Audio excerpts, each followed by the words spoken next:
This happened in New York the other day.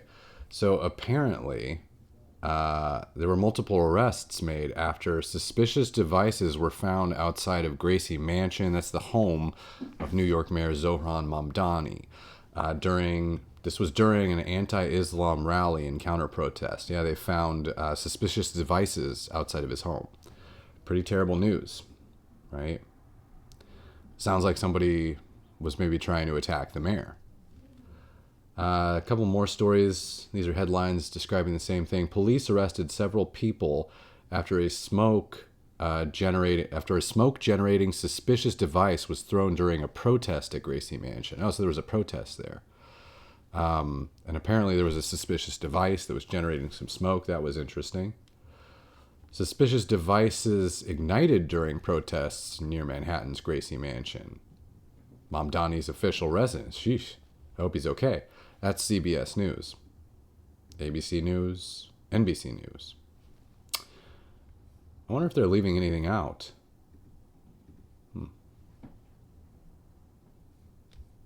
What's this? Support the white liberal women! Well, it looks like Jake Lang. Not particularly my cup of tea, but a conservative instigator, catalyst, online celebrity. He was at this. He was actually at this protest here. Saying this stuff to people. Looks like somebody threw something at him. What was that?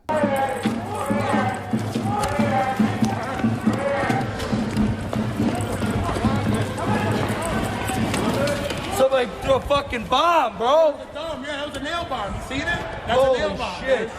What's a nail bomb? Wait, they threw a nail bomb at him?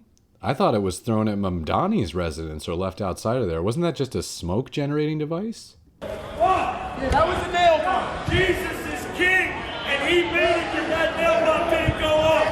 Jesus is king. Thank you, Lord God. This was how the New York Times described the bomb that it turns out was thrown by a Muslim extremist at a protester here. They described it as smoking jars of metal and fuses thrown at protest near Mayor's house. That's how I describe bombs. Smoking jars of metal and fuses. It is an accurate description of a bomb, I suppose. It's one way to put it. So yeah, Jake Lang was causing some drama. That's kind of what he does. Again, like I said, he's not particularly my favorite internet personality. I disagree with a lot of the stuff that he does. I don't disagree with his right to say it, but I think it's a little bit vulgar for my taste. I don't think it's necessary a lot of the time. However, I will 100% stand up for his right to do or say anything like that. Now, I guess he was last I heard of him, he was at these Iranian protests in New York, and he was sort of heckling the Iranian people who were standing up for, I guess, supporting the Iranian regime was the deal, something like that. And next thing I know, there's this reporting that an Islamic extremist threw a nail bomb at him, an actual nail bomb. I think I have a close-up view of the bomb here. Here's what was thrown at him. This was the guy that threw it. There's the Muslim extremist right there, kind of with the long hair. And that at the bottom of the image is the nail bomb in question. So I guess these are just improvised explosive devices. They contain a detonation charge as well as nails so that they cause kind of maximum damage to people surrounding them when they go off. This did not go off, thank God. So he was okay. Here's where is he running? Replay response.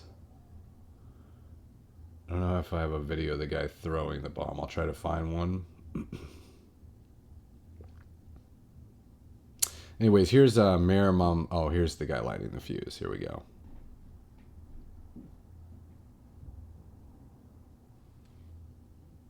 So yeah, he was at the protest. He was not too happy with Jake Lang. Here is how the mayor characterized what happened. He says, yesterday, white supremacist Jake Lang organized a protest outside Gracie Mansion rooted in bigotry and racism. That would be your lead for the story. Sure. Such hate has no place in New York City. It is an affront to our city's values and the unity that defines who we are. What followed was even more disturbing. Violence at a protest is never acceptable. The attempt to use an explosive device and hurt others is not only criminal, it is reprehensible and the antithesis of who we are. I want to thank the brave men and women of the NYPD who acted quickly to keep New Yorkers safe. Our officers ran toward danger without hesitation, demonstrating once again the courage and dedication it takes to protect this city every single day. So, the way this reads, and the way I read it when I first read this statement from him, because I hadn't heard about what happened, it sounds like he's saying, number one, he thinks Jake Lang was a white supremacist. And in the second paragraph here, what followed was more disturbing. Violence is never acceptable at a protest. The attempt to use an explosive device to hurt others. It sounds like he's saying that Jake Lang threw an explosive device at the protest. That's what I assumed was happening. Like, legitimately, I was like, is this for real? That guy that I don't already particularly like threw a bomb at people? Like, what even is this? But that's not what happened.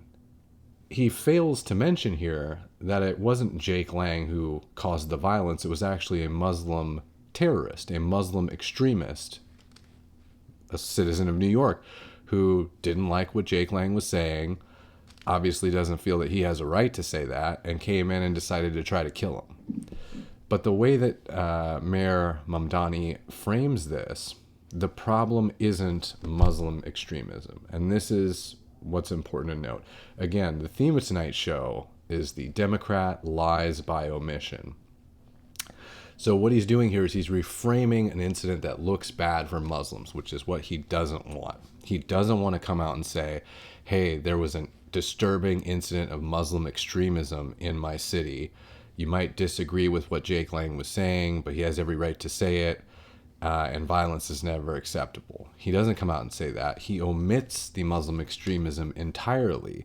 He pins the cause of the violence on Jake Lang. That's the way this reads, is that what followed, and that's an important line, that second paragraph, he starts by pointing out the problem in his eyes, which is that to him, a white supremacist came in, agitated everyone, had no place in the city to be able to do that. Really, what happened to freedom of speech? I think he does have a right to be in that city and do that. I think it does have a place, actually, because you're in America. So he came in, he did what he has every legal right to do, and then he's saying that that caused what followed, which was what followed was violence, which he doesn't even have the balls to call out who caused the violence. He keeps it ambiguous because this is how Democrats do things.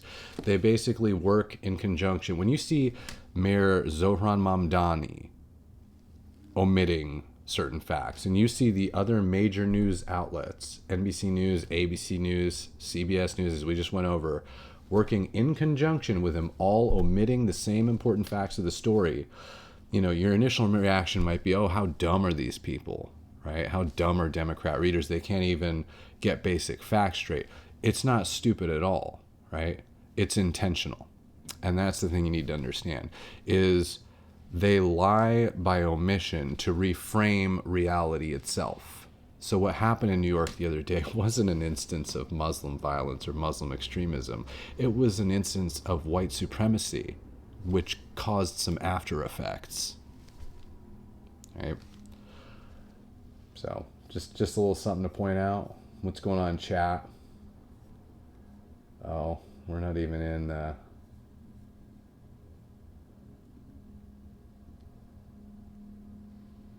Am I still live? I think I might be still live. I dropped out of my chat and I was in just some random, probably a OnlyFans girls chat randomly. I don't know why my algorithm always pulls me into those. What's up, Donna and Pixie Dust? How's it going?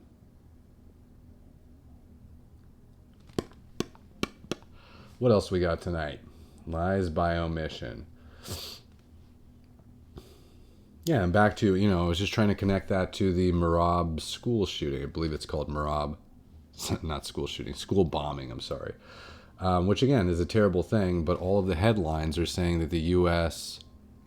struck an elementary school in southern Iran. That's leaving out the important context. They struck an elementary school connected to an Iranian naval base amid strikes on that same naval base, right? A tragedy either way, right? I'm not going to sit here and say, killing little girls in a school is any way, excusable or anything like that, or not a tragedy. It sucks, and war does suck.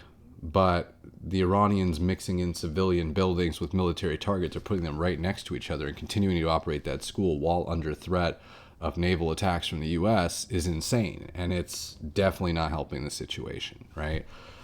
So, yeah. But the least that the media could do is be genuine in the reporting and let people know those facts up front so they don't think the U.S. is running around targeting elementary schools in southern Iran, which is how people are framing it, because they would love to, basically put something negative out about Trump and what he's doing in Iran. And this is the thing that they've found. So it's another lie by omission. Leave out the important details, right? And you change this story.